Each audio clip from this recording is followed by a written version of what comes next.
How does stress affect weight loss and metabolic health in people over 40, and what can be done to mitigate this? So stress, honestly, is one of my first parameters that I have everybody evaluate before we even start jumping in, because it can actually trump everything I am trying to do.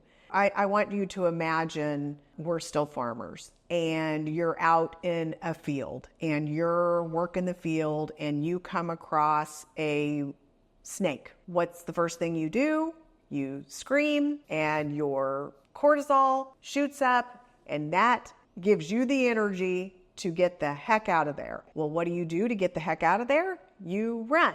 What reverses cortisol? Exercise. So that is how that system was meant to be. Unfortunately, in this day and age, we are sitting a lot of the time that we are still creating these cortisol spikes for whatever reason. We're getting stressed out, and then we're not moving, meaning it just chronically stays high. Well, I want you to think about back when you were in that fight or flight situation. That is meant to be in a acute situation, get in and out and done. You're not supposed to have chronically high cortisol levels because your body is in that constant fight or flight state, and you're not doing everything else efficiently if you're in that state. So mitigating stress is one of the primary things we work on before we even jump into making other changes. I would say over 40, you're in the thick of it.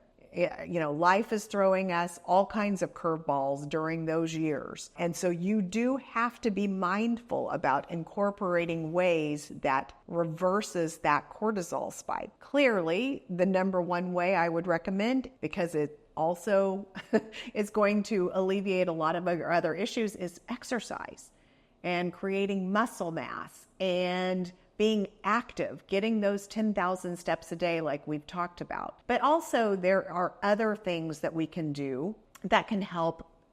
Meditation is a big one. There are a lot of data behind meditation. Acupuncture can help. There's a lot of good data behind acupuncture. Just journaling. There's all kinds of things that we can do to just take a minute and try to work on reversing our stress. It is one of those situations that your body just says, stop everything else. She is in, or he is in, a very, what would you say, dangerous situation. You're not going to be digesting properly. You're not, your blood sugar shoots up so that you have, all of a sudden you're taking sugar out of muscles for energy so that you can run and get away from whatever you're in trouble. The problem is we're not running to get away from the trouble. So it's a system that's not working for us as we've evolved. So make sure you incorporate something in your day to reverse that cortisol, because you will have weight gain if you don't do that. It's just part of what happens.